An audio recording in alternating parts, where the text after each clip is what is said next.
All right, if you're a busy professional, let me ask you something. Does this feel familiar?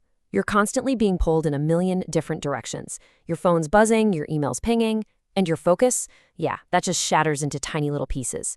It feels like you're always just reacting to things, never really in the driver's seat of your own day. Well, what if there was a way to actually fight back? Let's get into it. So, where do we even start? I think the first step is just calling the problem what it is. For so many of us, our whole relationship with our digital lives can be summed up in just one word: exhaustion. You know that feeling? Not tired from a productive day's work, but just drained from that constant low level buzz of digital noise. And if that's you, trust me, you are not alone. Author Cal Newport heard this over and over again when he was researching his book.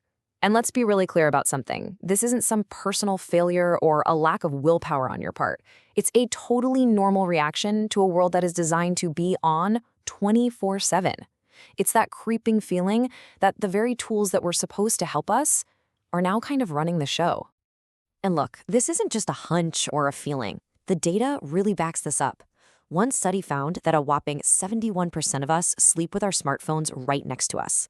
I mean, just think about that for a second. That's nearly 3 out of every 4 people. These things are so baked into our lives that they're the last thing we touch at night and the very first thing we grab in the morning. So the big question is, why is this happening? And this right here is the most important thing I'm going to say. It is not your fault. It's not an accident. We're living inside of something called the attention economy, a system where your focus and your time are literally the products being bought and sold. And the companies playing this game, they have a very, very sophisticated playbook. Now, that might sound a little harsh, I know, but this comparison from Bill Maher really gets to the heart of it. This isn't about some friendly tech genius trying to build a better world. It's a business model, plain and simple. And that model depends on one thing: making their products as addictive as humanly possible.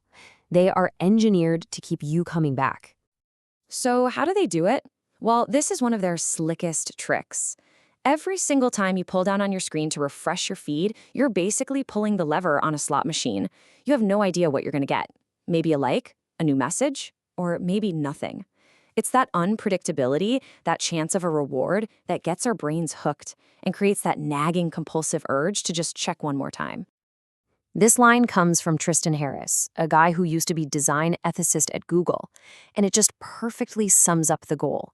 These platforms are built to completely bypass your logical, rational mind and go straight for your most primal triggers, your need for social validation, your fear of being left out. It's a direct assault on the most basic, ancient parts of your brain. Okay, so that's the problem. It's big, it's real, and it is absolutely by design. So what on earth are we supposed to do about it? Well, the answer isn't just turning off a few notifications here and there. We need a real, robust philosophy to guide us. And that philosophy has a name: digital minimalism. Now, this definition is so important. This is not about hating technology or throwing your phone into a river. It's about being incredibly intentional. You start by figuring out what you actually care about, your core values. Then you use technology as a tool, and only as a tool, to help you with those things. Everything else, you'll learn to just happily let it go. It's about taking back control, not depriving yourself. Now, I get it. This all sounds good in theory. But if you're a busy, results-driven person, you're probably asking, does this stuff actually work? Does it produce real, measurable benefits? Well, the science is in, and the answer is a huge, resounding yes. So let's tackle that skepticism head-on. We're told all the time that we need these tools to function. So what really happens when we dial it back? Well, a major randomized controlled trial from 2023 gives us some pretty hard data on exactly that. And the results are, honestly, they're just crystal clear. The study had one group reduce their smartphone use for just 3 weeks. And compared to the group that didn't change anything, they saw massive improvements in their well-being and how well they slept. And at the same time, they saw big drops in depressive symptoms and how stressed they felt. These aren't just vague feelings. These are real, measurable clinical outcomes. And let's just zoom in on one of these findings, because it's a big one. On a standard scale that doctors use to measure depressive symptoms, the group that cut back on screen time saw their scores drop by a significant amount. That is a huge win for mental health, and it comes from one simple change: using their phones less. The connection is right there in black and white. Okay, so the proof is there. The philosophy makes sense. So now for the most important part, how do we actually put this into practice? We're going to look at 2 simple, actionable strategies. A full reset for anyone who's ready to go all in, and a few small steps you can literally start doing this afternoon. So this is Cal Newport's signature move. First, for 30 days, you take a break from all the optional tech.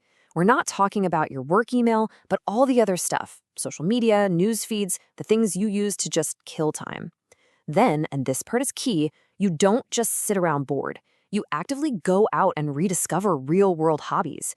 Then, when the 30 days are up, you get to be the bouncer. You decide very carefully which tech gets to come back into your life, and on your terms.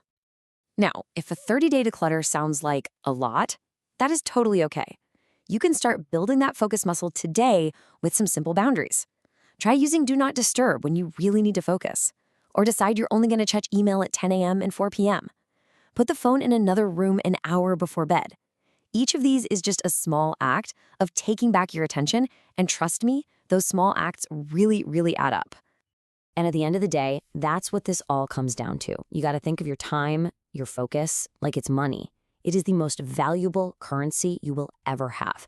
And every time you mindlessly pick up your phone to scroll, you are letting someone else spend a piece of that currency for you. So the question I want to leave you with is this: who's in control of the transaction? Is it you, or is it an algorithm? The choice is yours.